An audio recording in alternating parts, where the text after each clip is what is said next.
Fala, meus amigos, sejam muito bem-vindos ao nosso 102º dia de devocional. E hoje o texto que eu quero ler com vocês é o de 2 Timóteo, capítulo de número 2, do versículo 11 ao 13. Paulo diz assim: Esta palavra é digna de confiança. Se morremos com ele também viveremos. Se perseverarmos, com ele também reinaremos. Se o negarmos, ele também nos negará. Se somos infiéis, ele permanece fiel, porque não pode negar a si mesmo. Esse texto ele é um resumo de... É um resumo bem simples, na verdade. É um resumo bem simples dos resultados que se sucederão se tomarmos decisões na nossa vida. Então, é um texto que expõe um perigo muito grande, ao passo que muita gente toma por garantido muitas coisas diante de Deus, começando por mim. Não é algo que eu alcancei ainda, eu preciso melhorar a minha vida, é por isso que nós fazemos os devocionais, é por isso que a palavra fala ao nosso coração. São coisas que precisamos todos os dias aprimorar em nossas vidas. E aqui ele diz: se morremos com ele, com Jesus, para o mundo, com Jesus viveremos. Se perseverarmos, e aí essa perseverança é até o fim, com ele também reinaremos. A palavra diz que Jesus voltará e reinará com seus santos. Se o negarmos, ele também nos negará. E essa parte da negação, de negar o Filho, negar Jesus, é o que através da história os homens têm tentado fazer, as trevas têm tentado fazer. Se você for olhar para trás, o primeiro ataque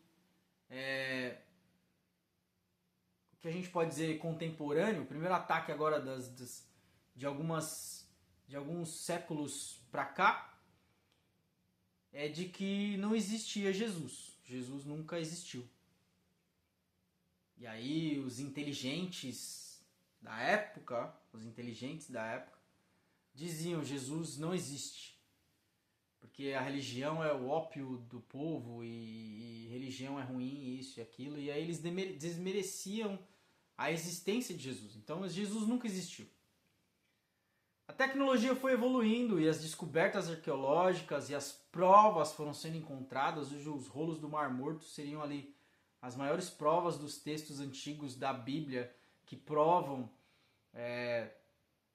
Jesus, provam a existência de Jesus, provam os discípulos, provam a história da igreja, provam todas as coisas que a Bíblia conta ali logo no período pós-Jesus, né? Ali depois de 30 depois de Cristo até 100 anos mais ou menos, que é o livro de Revelação, o livro de Apocalipse com apóstolo João na ilha de Patmos e a revelação que ele tem do Apocalipse, do fim dos tempos.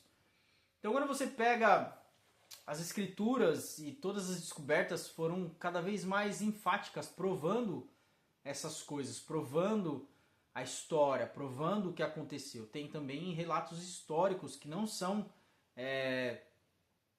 bíblicos, mas são seculares, mas também provam a existência de Jesus. Então, todas essas provas a respeito de Jesus tornou esses pensadores ali completamente refutáveis. Não, você está dizendo que não existe, mas tem isso como prova de que Jesus existiu. Então eles começaram a negar a divindade de Jesus. Então, para eles agora, Jesus existiu. É inegável a existência de Jesus, que Jesus passou ali pela terra, seus ensinos, era um ótimo líder, um ótimo filósofo, um ótimo psicólogo, um ótimo isso, um ótimo aquilo, mas filho de Deus, a manifestação de Deus na terra, aí já... E aí eles negam Cristo, Jesus sendo o Cristo, Jesus sendo o Messias, Jesus sendo o ungido de Deus, Jesus sendo o filho da Virgem Maria, provando sua divindade ali como filho de Deus, como Deus Filho, né, nessa terra. E Jesus já falava isso. Ele dizia: aquele que tem a mim tem a vida eterna. Aquele que tem eu sou a própria vida. Aquele que tem a mim tem a vida eterna. Mas aquele que confessa aquele que crê no seu coração e confessa com a sua boca será salvo. Mas aquele que não crê, aquele que nega o Filho, já está condenado. Então, Jesus já dizia que negar o Filho, quem negar o Filho será negado no céu. Quem negar o Filho na presença dos homens será negado na presença dos anjos, na presença de Deus. Então, negar Jesus já é o ticket para ser condenado. Negar Jesus enfaticamente. Eu não creio em Jesus, Jesus não é filho de Deus, Jesus é isso, Jesus é aquilo, mas não é filho de Deus, não é Deus. Então, negar o Filho, negar Jesus, já te condena. Por isso que crê no Senhor Jesus e será salvo tu e tua casa. Jesus é o Cordeiro de Deus que tira o pecado do mundo. Jesus é o Salvador da humanidade. Jesus morreu pelos nossos pecados, pagando por esses pecados, completando a obra na cruz, entregando a sua vida e ressuscitando ao terceiro dia. Então, a obra completa de Cristo é que Ele está vivo e que Ele reina para todo sempre. Essa é a obra completa. Porque aí tem gente que vai dizer, não, Jesus realmente ele tinha uma certa divindade ali, mas ressuscitar já é demais. Então, você vai perceber que as trevas sempre tentam negar Jesus de alguma forma e fazer com que você acredite nisso. Então não seja enganado. A verdade das Escrituras é a verdade absoluta, é real. Jesus Cristo morreu pelos nossos pecados, cravou na cruz a escrita da dívida, morreu, foi sepultado e no terceiro dia ele ressuscitou, está vivo e reina para todo sempre. Ele é Senhor sobre tudo. Ele recebeu a primazia, ele recebeu o poder, todo o poder, ele recebeu a glória, ele recebeu isso através do seu sacrifício, nos salvando. E a palavra de Deus diz que ele tem a chave da sombra da morte e do inferno nas suas mãos. Ele manda em tudo, certo? Jesus tem o poder sobre todas as coisas. Ponto final. Mas se você o negar, seja com as suas atitudes, seja com as suas práticas, seja com as suas palavras, seja com o seu coração, se você negar Jesus, já está condenado. E aqui vem a parte do texto que é a parte perigosa. Se somos infiéis, ele permanece fiel, pois ele não pode negar a si mesmo. Esse ponto pega a vida dos cristãos de uma maneira específica. Porque muitos acreditam que, porque tem uma vida talvez dentro da igreja, eles têm algum tipo de liberdade ali, algum tipo de regalia para cometer pecados. E o mais maluco possível é que tudo que Deus te prometeu e que é verdadeiramente dele, não as nossas... como é que eu posso dizer? Não o nosso julgar do que Deus prometeu. Não a nossa ideia, idealização do que Deus prometeu. Porque tem coisa que a gente acha que Deus prometeu, mas Deus não prometeu nada. Tem coisa que homens prometeram para nós, mas porque estávamos num ambiente espiritual, acreditamos que era Deus falando.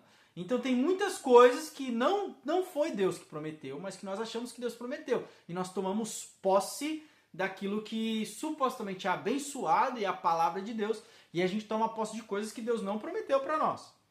E aí a gente se frustra. Cuidado. Mas tudo aquilo que ele prometeu que faria e que é real e verdadeiro, a palavra de Deus e tudo que ele prometeu que ele faria, ele vai fazer. E se você não estiver fiel, ele vai continuar fiel. E isso me apavora. Porque pode ser que tudo esteja dando certo na minha vida e eu esteja longe dele. E quando chegar lá na presença dele, ele vai falar: não te conheço. Nunca te conheci. Então, Eu tenho um sentimento dentro do meu coração de que sofrer para os homens, ter a nossa vida diante dos homens dessa terra, a nossa vida não está nas mãos deles. Não tenho medo de homens. Eu temo ao Senhor. Porque a punição que vem dos homens vai ferir essa casca aqui daqui a pouco passa. Mas a punição que vem de Deus, ela é eterna. É por isso que Jesus disse, você que está de pé, cuidado para que não caia.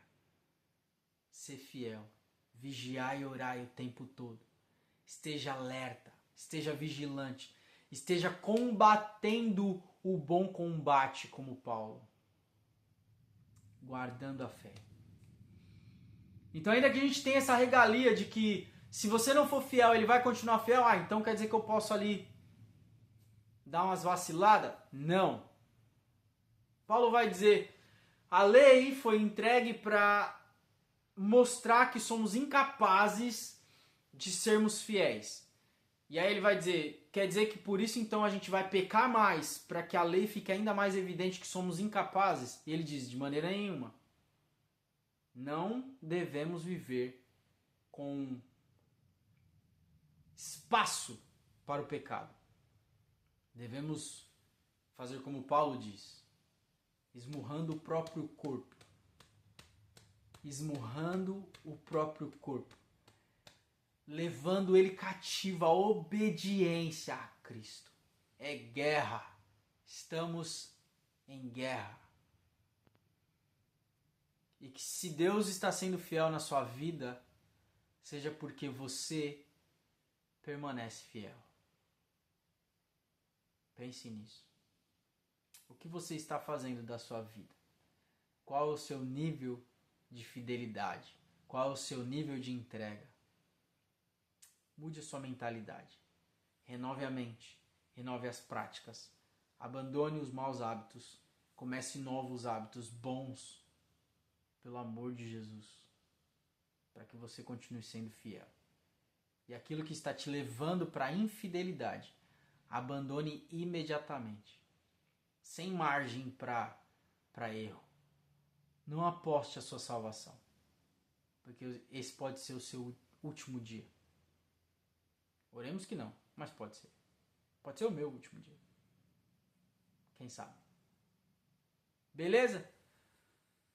Tomara que não seja, porque a gente tem um projeto de 365 dias de vídeos de devocional e a gente ainda tem mais 200 e tantos para fazer. Então, por favor, curta, compartilhe e comenta esse vídeo. Manda para alguém. Porque aí a plataforma entende que esses vídeos são legais e mostra para pessoas novas. Tá certo? Deus abençoe sua vida e até amanhã.